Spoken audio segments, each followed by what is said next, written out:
everybody. Welcome to Roundtable Special Series Railway Trip in Tibetan Style. I'm He Yang. Here with me is Lulang. Hi. And Huang Shen. Hello. And if you hear a little noise in the background, that is because we have a waterfall not that far away from us, like 10 meters or so from us, behind the camera. That's about 50. Sorry for correcting you, but... Yeah, you're always correct. We're sitting next to a river. Yeah, and this is a beautiful place. We are in Lulang town in Nyingchi. Last time we chatted, it was in Lhasa when we did the show. So now we've traveled from, let's take a look at the map. So from Lhasa, the capital of Tibet Autonomous Region, to the east. Yeah, To Nyingchi. And then further out as we take the car for about 2 hours. 2 hours, yeah. 2 hours. And we're now in Lulang. And this is a beautiful little town. Yeah. So guys, what do you see? Describe to our listeners and audiences who can't see the full picture. We are situated in the back garden of a hotel, and all around us I see flowers, red, pink, and white. I think they're called Gesang Yeah. flowers, if that's a literal translation. So very, very ubiquitous flower here in Tibet. Yeah. And again, we are further out. We are surrounded by, well, there's a river we just mentioned earlier, a waterfall. And then further away, there are mountains, and more mountains. I can see the sea of dragon spruce, and I love the trees. And if you look into distance, you can see layers of a dragon spruce.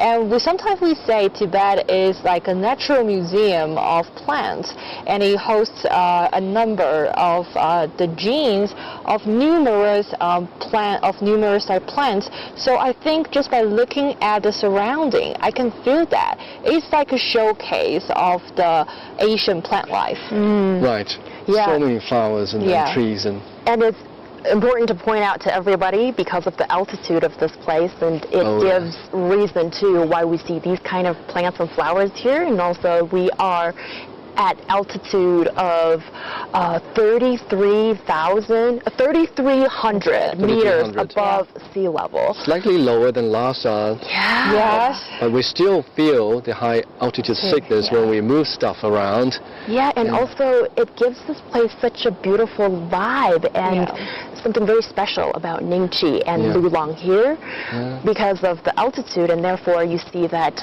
the trees are all growing more vertically than otherwise. And also the higher the altitude, like you see trees like fir, like what Huang Shen kind of mentioned, and then when you go down a little bit, then you see pine, and then different kinds of trees, and the mountains that's hugging us.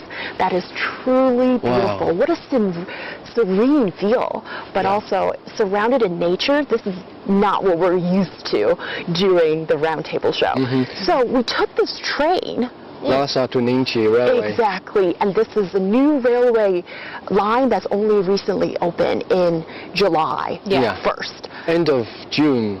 Yeah, July. So it's been operating for about 2 months. Right, and Lyman, you've been counting the tunnels that we've passed through. So tell us a little bit about what is the difference between this particular train ride as opposed to maybe the one that's really the long trek of 22 hours that we took in a sleeper car from Xining to Lhasa, or just your experience in the railway trek.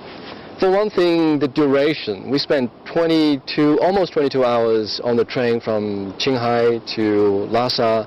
Xining to Lhasa. Xining to Lhasa, and it was 1,956 kilometers. And we passed through the no man's land, and the natural environment, Sanjiangyuan Natural Reserve, which is a national park. So we mostly moved through vast terrain, very vast terrain. In comparison here, the journey from Lhasa to Xining, it was shorter, 400 something kilometers, but it still took us about 4 hours. And that was from Lhasa to Nyingchi. Right. Linzhi, And we went through a lot of mountains and tunnels. If my memory still serves, there must have been 47 tunnels and bridges. So 90% of that railway was tunnels and bridges. So you can imagine how difficult it was to complete the construction of this railway, which is very important. But it's well worth it. Over the way, we saw many locals getting on board the train and getting off every stop.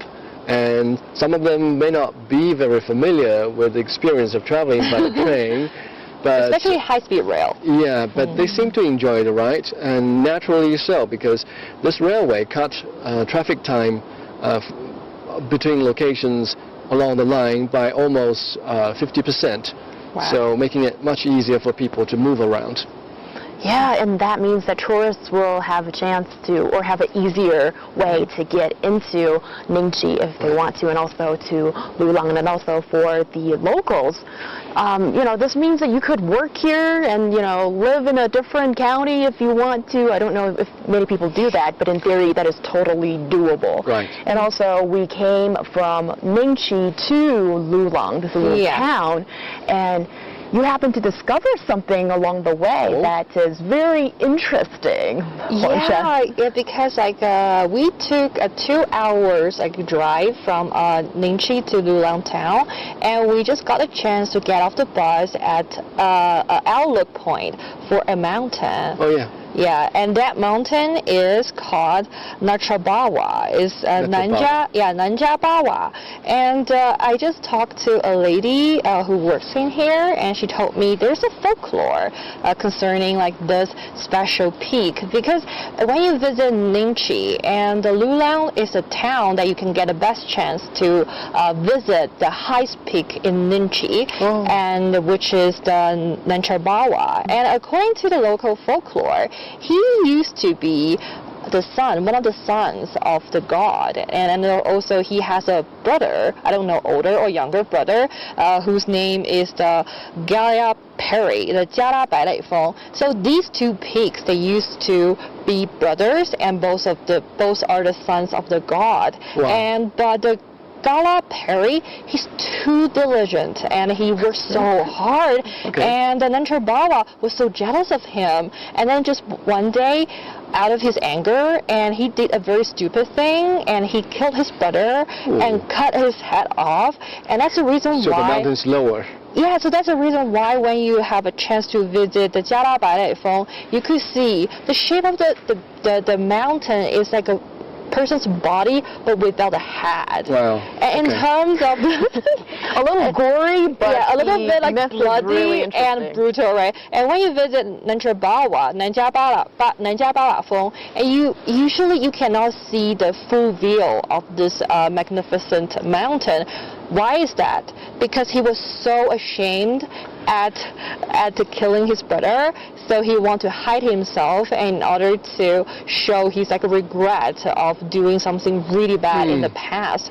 But the reality is because the convection current, and especially during the summer, and the weather is full of the mist and cloud, and we cannot get a full view of the mountain. But if you really want to visit the town and get a full outlook of the peak, the best season is actually autumn and winter. Okay, so we're here a bit early. Yes. I suppose. Very beautiful story. Very beautiful. Yeah, very beautiful story. It reminds me of the stories of the gods of the Olympia. Yeah, Greek mythologies and. Yeah, well, just us humans want to give reason, meaning to natural surroundings, and so many things that we can't really explain even fully to this extent. But it's really, fascinating when you hear what local people give their special interpretation to, this place that they live in and grow up with. So this is, and not something that you can search on the internet, No. but you have to chat with locals and also get these the information. name of Lulang town, and in the Tibetan language, it means a place will make you forget your home. That is how beautiful you are. Yeah, it is. Yeah, and people say after you visit this town, you will become the pilgrims of the natural landscape. Yeah, we did see a lot of people along the way, the 2-hour bus ride, and there were people riding along the Highway 318. Yeah. And there were even people walking. So There were people cycling too. yeah, cycling. Yeah. So it's a very important stop on the way from Sichuan to Nyingchi and to Lhasa. So therefore, people see fit to build a feature town here, so people can stay and enjoy the environment and then be one with the nature. And actually, this has become sort of a challenge or like a get off the bucket list thing for a lot of young people in this country who are really fit to, at some point in their life, cycle to Lhasa. Yeah. From Sichuan to Lhasa. And then I think we just saw some of those guys. Right. Yeah, and it's truly a very taxing journey on the thighs, on the whole physical health. But people say that it's a spiritual journey too, although, some of us might not be Buddhist believers, but, people take to their hearts that, this is something that you really want to do, and then you find yourself along the way or something like that. So, I mean, I'm all for that stuff. And also, well, we are still in the vicinity of Nyingchi, right? Yes. And Linzhi. Yeah, oh. This one. You've been looking forward to this particular stop of our trip from the beginning. So, what does Nyingchi used to sort of mean to you? And after actually visiting Nyingchi, does it feel any different now? I think it beyond my expectation. It's even prettier and more beautiful than I have expected, and because I've evaded visiting the pristine beauty of Nyingchi for a very long time, and when I'm really here, I don't know, I think the words just failed me at a moment because it's so beautiful. Just look at the sky, the cloud, the trees, the flowers, the river, so clear. And also the river next to us, it contains like some environmental procedures, because in the past the river, along the river, it contains a lot of like mud and sand, and in this way it will definitely influence the quality of the river, and also some rotten branches and timbers sank into the river as well in order to clear the water and make the water more beautiful, and they have like rolled out some measures to clean up the water. So that's why we can see the water here is really clear and it's transparent like. I couldn't help but stare, Yeah. even though we're doing the show here. Yeah. The landscape here in Nyingchi is indeed entirely different from what we see in Lhasa. Yeah. This is my first time in Nyingchi.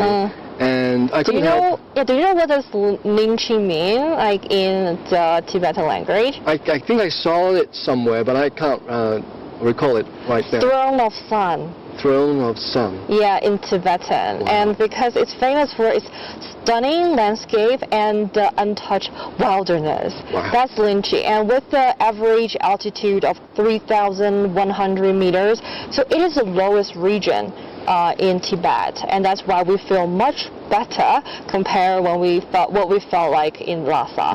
Yes, indeed. And also the landscaping is entirely different. In Lhasa, if you're traveling to the suburb, you feel like you are traveling somewhere in the Mongolia. There was a colleague of ours who was traveling with us, and she felt, apart from the high altitude, there's not a lot of difference from her hometown.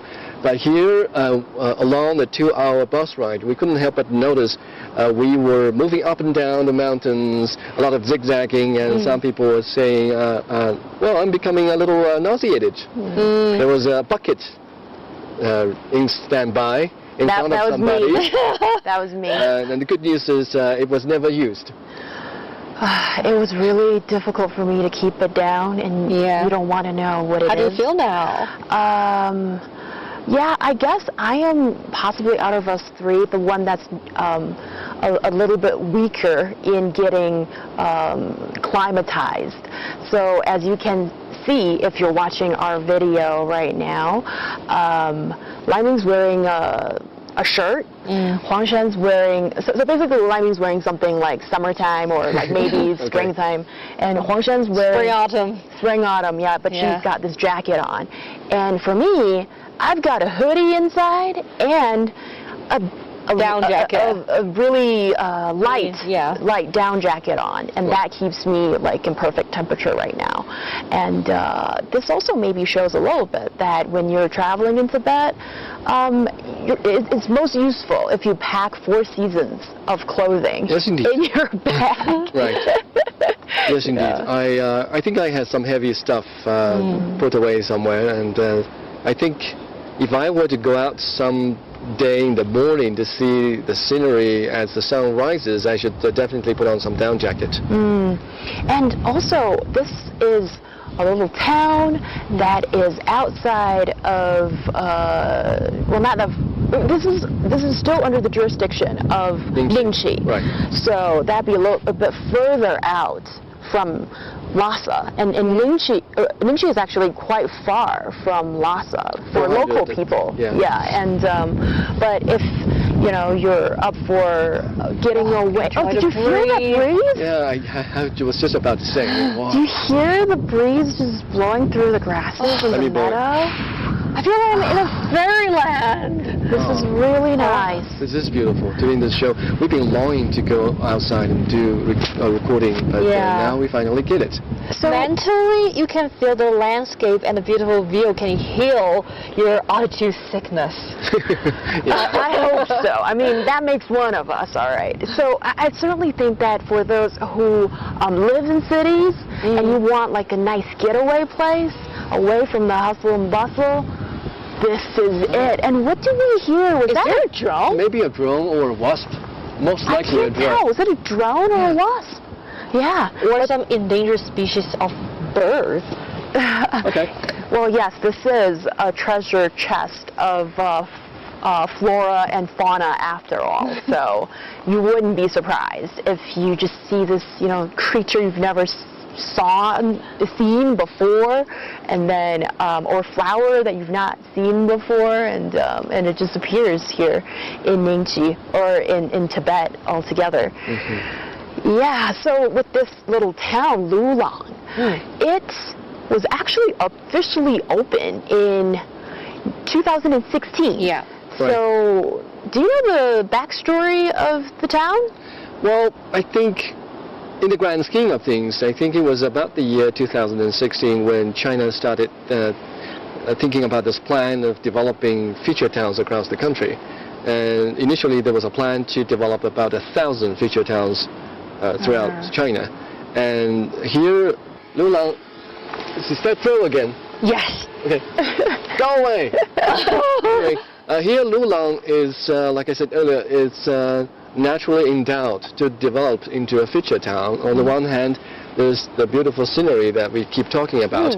On the other hand, it's a very important stop on the way from Sichuan to Lhasa to Tibet. So you got people coming in even before we had this town. And so there you go. The ground has been laid to build something out of it. And then in 2016, I think it was the Guangdong province. When we talk about Tibet, we talk about 原建项目. So these are assisted development projects where we see a lot of provinces and regions in other parts of China. They lend their help, and maybe in terms of financial support or in talent and in ideas. So back then, it was Guangdong province that really took part in carrying out this project. So it was a sort of a leveraging plan. The government would put out amount of money to try and attract more investment, and therefore we have several property development companies in Guangdong. They came in and they built several hotels here, and we are actually, like I said earlier, in the backyard of one of those hotels. So this is a way, I think, for the provinces here in China to develop. It's like Well, in theory, it's actually quite simple and straightforward and makes sense. That is, let's say if you have a family. Yeah, We have a family. I do have a family. Okay, so if we're a family and there are 2 or 3 brothers, or maybe 4 brothers, all right, and then 2 seem to do pretty well for themselves, and 2 others, they're a little bit lagged behind, and then it's like, okay, those who are doing well, you help out your brothers, and then one by one, like joining hands, and then you come up with like very specific plans, and with thorough research, and then come up with this kind of project scheme, and help each other out. So basically, what we see here is that with this town, I mean, there's this very harmonious combination of old and new, and Tibet and just Tibet, really. Tibet, the modern Tibet. Yeah, because all the architectures here, they're in Tibetan style, and they have these white walls with very colorful beams and tiles and rooftops. And also I think they're mainly of wooden structure of the rooftops and fences and all that. And that's carefully designed to keep the local flavor. But you have, the Guangdong folks who are also behind the projects, and parts of the funding comes from Guangdong. So you definitely get Wi-Fi when you're staying in those hotels. And really nice bathrooms. If you walk into the hotels, and you can tell all the facilities are really modern, it's like give a modern touch of the traditional heritage. And when we walk around this town, I saw many Airbnbs and homestays. I think with the opening of the Lhasa Nyingchi railway, and it will definitely bring new success for the tourism development in this really beautiful town, because this town has crowned as one of the most beautiful towns in China by Chinese geography. And so I think it's amazing, and because when you just walk around this town, you can see the mixture of new and old, and then they preserve the culture and the architectural styles of the Tibetan culture very well in this town, because all the hotels, they still in their original shape, or they're trying to replicate the flavor or the vibe of the original taste. And when you just walk inside, it's just like all the other 5-star hotels, but they will also use the decors and also the accessories and decorations, and to show you where we are. We are in Tibet. Right. And if you're into fancy hotels and the extravagant stays, then these 3 hotels are definitely your choice. But if you are a young student and we do a glamping and you here? you want the authentic experience, maybe you're hiking, you're cycling here, and just outside of this neighborhood, and in fact the Lulang town consists of several villages. In fact, later on we will go to one of those villages, and if you do get a chance to go there, you realize there are many villagers who set up homestay businesses, and that's where you're going to get the down-to-earth and most authentic experience, staying in the home of a local villager. And that's the charm of homestays and hostels, right? When you get to chat to the locals and get the truly authentic tips like you don't get elsewhere of how to really explore the place. And there's one thing I just realized on Roundtable, the show, we've been talking about these featured towns and special themed towns for a few years, because we watch and give you the latest on what happens here in China. And this is our chance to actually be in one. So it's like, you've talked about this, had discussions about it on the show before, but now, on this reporting trip, actually we get to be in one. Be here and check things out and talk to the local people. That is always the best thing. And with these featured towns, really, finding that key theme is very important. So for Lulang, it seems like tourism is what they're going for. Yeah. And it would be great for more people to know that this is a hidden gem, you know? Like you've heard of, well, in China we know Jiangnan, you know, that's the southern China. Yeah, along the Yangtze River Delta. Exactly. Got your geography point there.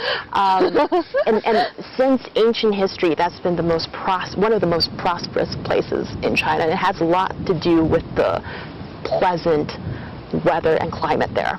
And here, you know, some people will refer it to, you know, the Jiangnan in Tibet. But actually the locals were contesting about it. They were like, we don't want to be the second of anything. We are who we are. And we want to make our name on the map. We're not little Switzerland. We're not little Jiangnan. Yeah. We are Lulang. Lulang. Yeah, and that's really cool. And guys, I would just love to have a cup of tea and chat with you guys. Let's have a high tea together on this round table, square table. You know who's got the high flares, and you know who's got the hardcore, solid research, that's Lai Ming. And also, today we've had so much fun talking with you guys and just being in the arms of Mother Nature, feeling the breezes on our faces and the sun shining, beaming off my nose.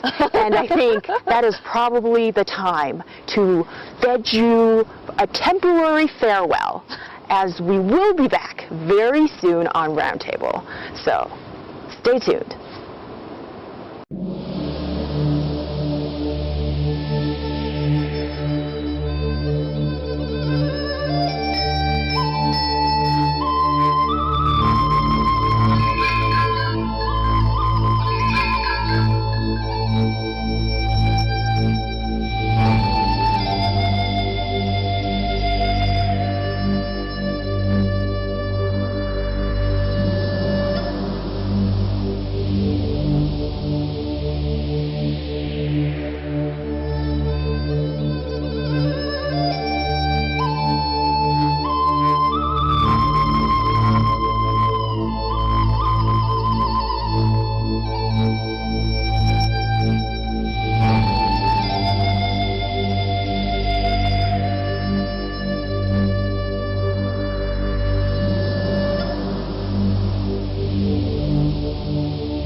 Welcome back to Roundtable. I'm He Yang, and I'm Lai here's Ming. Lai Ming.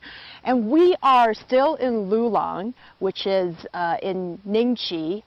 It's still in Tibet, and we are in a highland ranch. When you are on a ranch, there's one thing you cannot not do. That is horse riding. And Lai Ming, you've done this before. Yeah, only once. Only once? But you look like a pro. I've checked the videos. I'm actually trembling here. Actually, I'm more nervous because this is... Your first time? Yes. And I've reserved it all my life so that I can ride the horse for the very first time in my lifetime on Roundtable. Amazing, huh? I am a little nervous. This is a first. Okay, so do you have any tips for me? Hold on tight to the saddle while you try to get up there. Okay. And then hold on tight to the saddle while you're on top of it. Okay. And that's all? Yeah. Okay, you've been super helpful, my friend. Yeah, very helpful. All right, so we each have a horse next to us, Yeah. and let's try to get on. Yeah? And do I get sort of...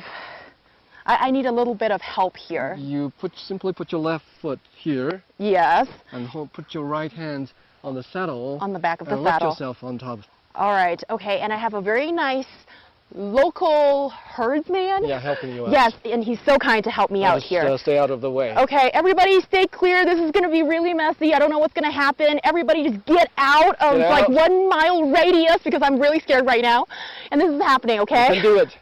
Okay, so, okay,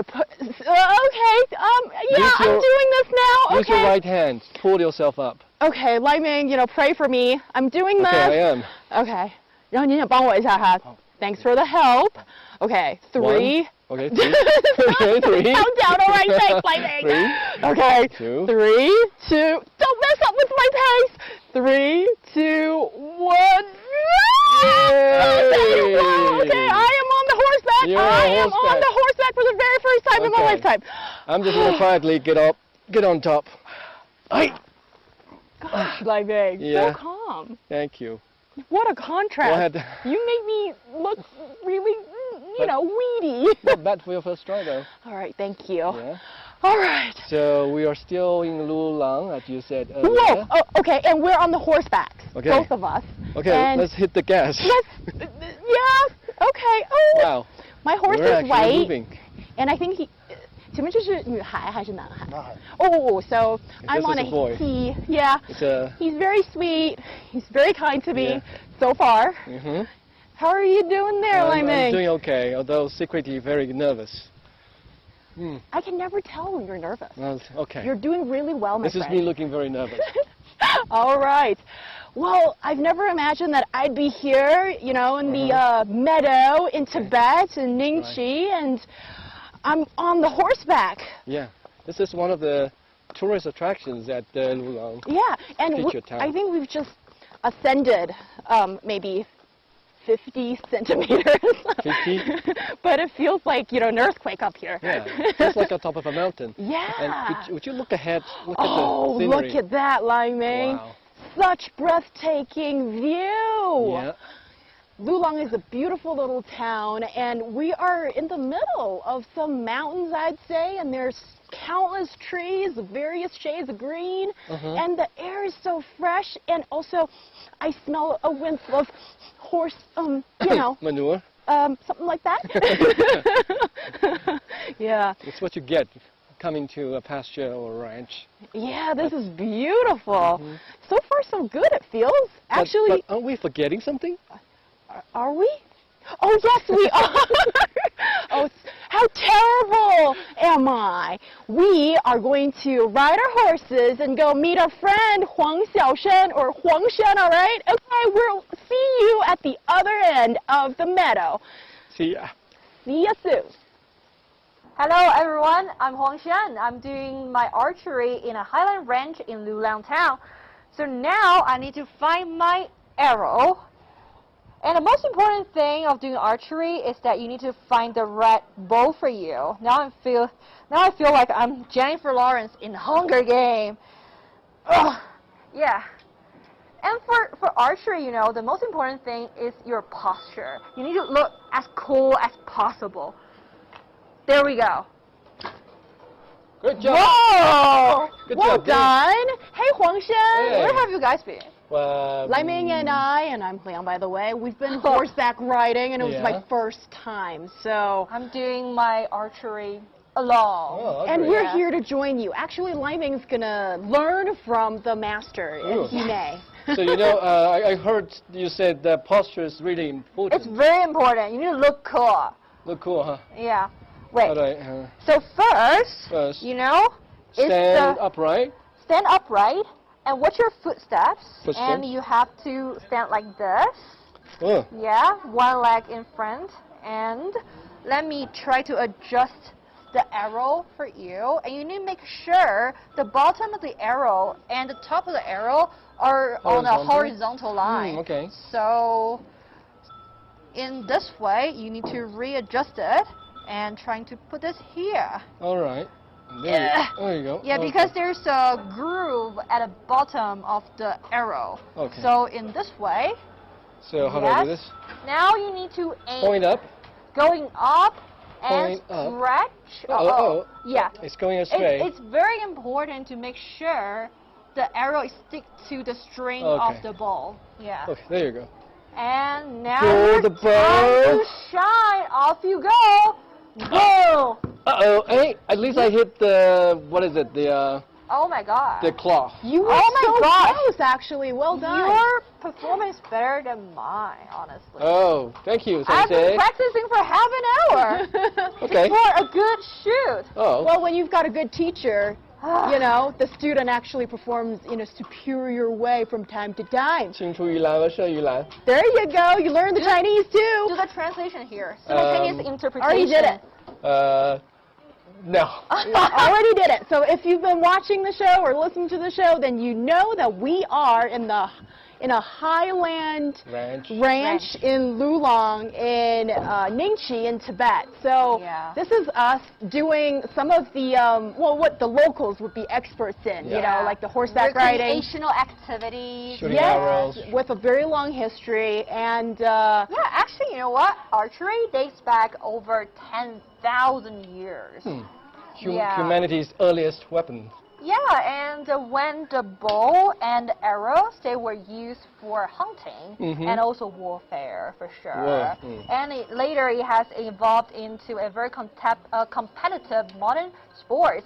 And so archery made its Olympic debut in 1900. 1900. Yeah, and then it reintroduced into the Olympic Games in 1908 and 1920. So after 52 years and gap, right, for sure, and it made a strong comeback in the Munich Olympics Games. Yeah. You do know a lot about archery, Sensei. Because it's pretty cool. Actually, I also do archery in Beijing, although my aiming is pretty bad, I would say. Don't be so modest. As long as you look good, that's all that matters. Apparently for this episode of Round Table. So when we're here, we're going to do all these fun things as well as share with you a little bit of the cultural, the background, and other interesting knowledge about Tibet and this beautiful place in Nyingchi in the eastern part of Tibet. So we will be back very soon as we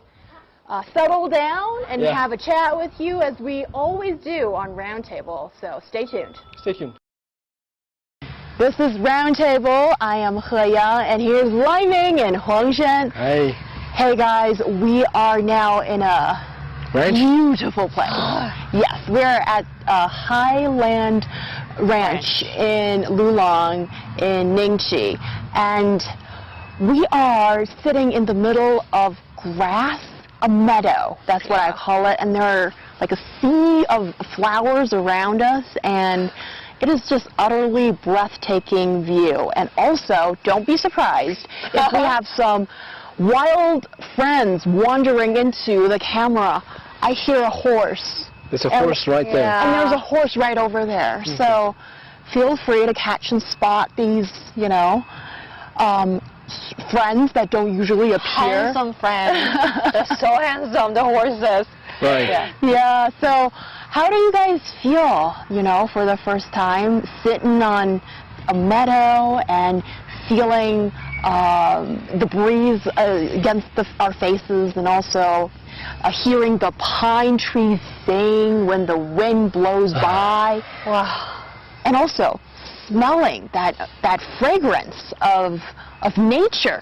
And we're doing a live recording here. Yes. I feel is, well, obviously very special, and I hate to use the cliche word, but it's very special. And this is elevation more than 3,000 meters, and we are sitting here with a horse just about 10 meters away, eating grass quietly. And at one point, as we were preparing for the show, that horse wandered almost 5 meters away from us. Yeah. Very curious with the equipment and stuff that we are bringing with us. So, and then underneath this. Well, I know what you're going to talk about. Just go ahead. Yeah. There's some coarse manure. We try very hard to avoid them as we set up the French word? Is it a French word? Manure. Yeah. What? Everything sounds better when it's in French, And manure. And when that stuff is all fresh, we try to avoid them. Yes, of course. But when they're dry, they can. I actually see one of our behind-the-scene team members who's actually using that as a little level case to buttress to the phone. Like holders, yes, right? Yes. I mean, when you're out and about in the wild like this, you just have to improvise and utilize whatever is at hand, and that's kind of what we're doing here, in the sense that we're really taking in all this freshness, and you just don't usually get this kind of close contact to nature. And you think you've seen everything. I mean, I traveled to you Guizhou. feel that because I'm certainly not like that, but I traveled to Guizhou. I traveled to Inner Mongolia and the Yellowstone. Something here is similar to the Yellowstone.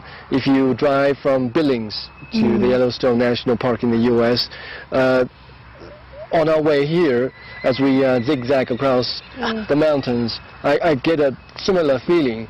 But again, even as we have traveled across the country and around the world, I still feel I haven't seen anything like this.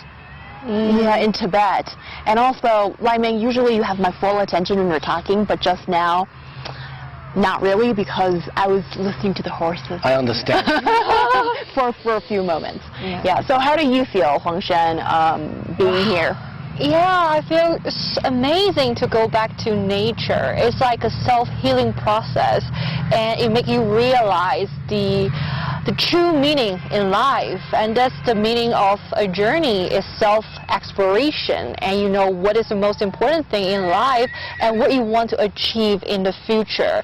And this is definitely like a paradise and a fairyland. I think next time I really want to bring my family here, just take some time, you know, calm down and just relax, you know, don't do anything, and you can just empty your mind. Yeah, I think he wants to join our discussion. Probably agreeing with Huangshan.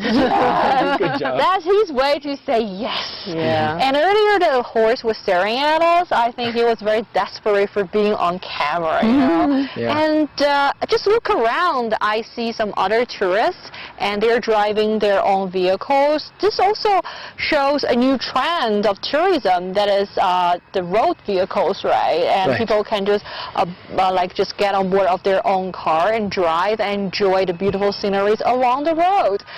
I just don't know what kinds of words I can use to describe this beautiful place. It's beyond your imagination, and just sitting here, I feel like it's amazing. And when we take photos, you know, sometimes I have to admit that I like to add filters to make the photo look nicer and to gather more likes on social media. But here, I don't think here, you don't need any filters. Yeah. Hashtag no filter. Hashtag with the makeup, for sure. Well, you look no filter good, and that's what you should tell yourself. Right. Yeah, and when you look around, this is absolutely amazing, beautiful, and breathtaking, as I've said before, but when you think about it, this is really just true nature without the embellishment of humanity. And then this is what it's supposed to look like, and it looks great, and it actually touches you. It makes you, as you know, a city dweller person, you know, kind of be touched in a strange way. It's like maybe like I'm just not that familiar with nature, and then being able to be surrounded with nature like this, it feels really great. And also this highland ranch, and also this Lulang town in general, is located within a national forest park. Yes, which is why all around us we see the trees, firs, cypress, pines, maybe. I don't know them all. Yeah. Where I come from. If you're lucky, you can see the snow-capped mountain in here. Yeah, but you probably have to wait for a day or something. Yeah. This is obviously one of the national forest parks, and we have been building national forest parks since the 1980s. And the first one being Zhangjiajie. I'm sure people are familiar with that one if you have seen Avatar. Yes, you're correct. Yeah, there were lots of scenes taken inspiration from Zhangjiajie, and yeah, and here I think it's a very different style of nature, and also very different from Lhasa, other parts of Tibet. You visibly see more vegetation Not only in the sense of more trees and grass and flowers, but also vegetable. Vegetable. Stuff I can actually eat. Yeah. I mean, this is significant. We are in southeast Tibet, where traditionally farming and agriculture is comparatively more advanced than the other parts of Tibet. But again, if you read the history books, you know that traditionally the diet in Tibet consists not a lot of vegetables, mostly of zampa and meat, yak meat maybe.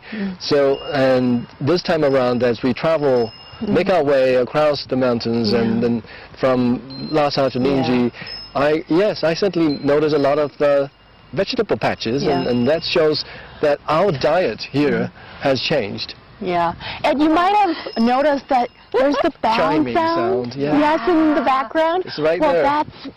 We see two horses, each with this cute little bell on their neck, and this shows that they are not wild horses. They have owners. There's something like a collar on their neck. Yeah, and they're the local people who raise these horses, and they just let them roam the meadow as the horses, graze for food. And maybe they'll make their way into the camera. Come here. Hey, friend. Let's not. Don't be camera shy. Yeah. And they're leaving. Okay. All right. Well, probably they're on a date. They want some privacy, Hey, leave our stuff alone. Yeah. Oh, they're approaching. No. Oh, no. These are not food. Come on. Hey. Hey, Shoo. Hi. Maybe next time. Hi, my friend. Okay. Huangshan's getting their attention. Maybe next time. This is what, like 1, 2. This is just 2 meters away from us. Yeah. Yeah, and please don't be so interested in my shoes either. But, anyway, okay, I think they'll lose interest soon. So this is unprecedented. You've got these, visitors to our show from time to time like this. Right. I mean, you and I, we've been assigned to cover very important events across the country many times ago. Okay.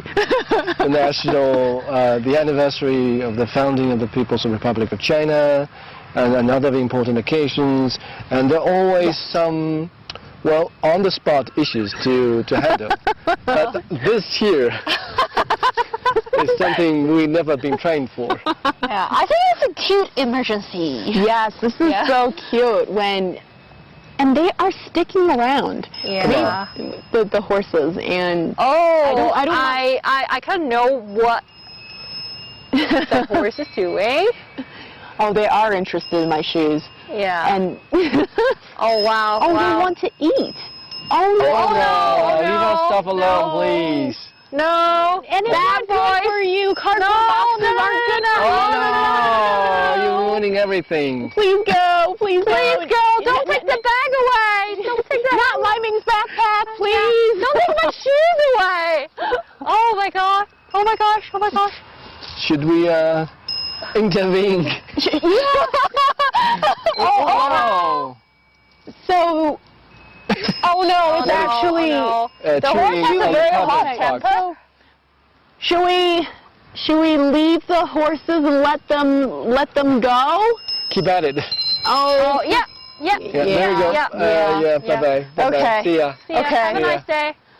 Wow. Oh. Not good for your stomach, please. Yeah. Oh, and Hey, that's plastic. Well, that has. Oh no. No. Oh no. No, you cannot eat it. Should we? Can somebody do something about that? Should we move off? Yes, and we can focus on our audience again. All right. They're fine. Yeah. Fine now. Yes. Okay. They're now on their merry way somewhere else, and well, that's what animals do, I guess. Yeah. Uh-oh. Oh, he's coming back again. Should we just move that away? Okay, so that was a lot of intervention, and that's nature. Okay, is that it? Yeah. Okay, all right. And this is the place where not only this is a national park, which hosts so many different types of trees and plants and animals. Yes, and this is the part that Huangshan takes over. Yeah, this is the home to bears, fox, and monkeys. Oh. All right. Oh, is it the 金丝猴, or is it the other types of monkeys? Honestly, I don't know. Okay. Okay. 金丝猴. Yeah. Many years ago, I think I translated an article about it, but I apologize for not being able to recall the English name of that monkey. Well, one name could be stub-nosed monkeys. Oh yeah. And in Yalu Zangbu, Grand Canyon, actually, it is the home to a lot of these stub-nosed monkeys and many other very precious types of species that sometimes are on the verge of extinction. So having these natural reserves that is protected by spearheaded by the local governments and also given orders by the national level, and these are really important efforts to keep the animals safe, make sure that our future generations of kids would be able to see the cute animals and, sort of preserve biodiversity as long as possible. And this is definitely something we see, hear, and feel in Tibet, because this is a natural place for so many beautiful species. It is exactly here. In fact, it is exactly that encounter that we just had with the horses and our cardboard boxes that reminds me of the challenges and difficulties in really finding a balance between humanity and the well-being of the animals. Because living in big cities, the concrete jungles, is very easy for us to take it for granted about the ease, about the task of safeguarding animal life and animal welfare. But if you think about the encounter we just had, the horses were just chewing at the cardboard boxes, and we had no way of intervening with it, at least for a brief moment. It's almost like unless you step in and shoo him away, right, or the horse away, then you can't stop it from doing it. Also, the same applies to the elephants who are still migrating, who appears to be still in the migration in southern China's Yunnan province. And we should keep track of where they are. But so far, the reports have shown the kind of dangers they pose to the villages and towns that they found their way into. And just now, as He Yan and I were riding horses, I noticed the ease of the local people when they were dealing with the animals. And that's a talent. That's talent. Well, that is a talent that I don't think I have. And I think for people to have that kind of relationship with animals, it requires a lot of interactions, a lot of goodwill, and a lot of patience, especially when horses are still around, by the way. Especially when animals and human beings seems to be occupying the same space, and they might have some conflicts as they deal with the daily businesses. I mean, that's the thing that's coming to my mind right now after that encounter. I think in order to protect animals, the first thing we need to do is we need to understand them. We need to have the basic knowledge of their habitats and their habits and also their nature. Because in this way, we can know what is the best way to protect them. Sometimes we think it's good for them to enjoy the freedom, and some people may argue, oh, we should give them freedom, but at the same time, we should discipline them a little bit more. In this way, they can enjoy their life and in the concrete jungle. But the thing is that what we can do is just trying to improve the environmental situation and restore the habitats for the animals, because this is their home, and what we can do is trying to reduce our harms into their habitats as much as possible. And we can start with sorting out our garbage and just use less single-use products. In this way, at least we won't see the tragedy that many marine mammals, they have been suffocated by the plastic products underneath the sea. And I think I still need to bring back the cliche we have already talked about as we were on the train traveling from Xining to Lhasa, and that is when we are planning major infrastructure projects, have we accounted for the well-being of the animals that are already living here? Because I feel like some of the conflicts between human beings and animals arise from the necessity or the inevitability of having to share the same space. And now as human beings become more technologically advanced, they become more able to travel wherever they are, it seems to me that they are taking up more space and they're taking more space from the animals. So when I think about the highways that we're building, connecting remote villages to busy towns, we think about how nice it is for people to have access to business opportunities, to better living standards.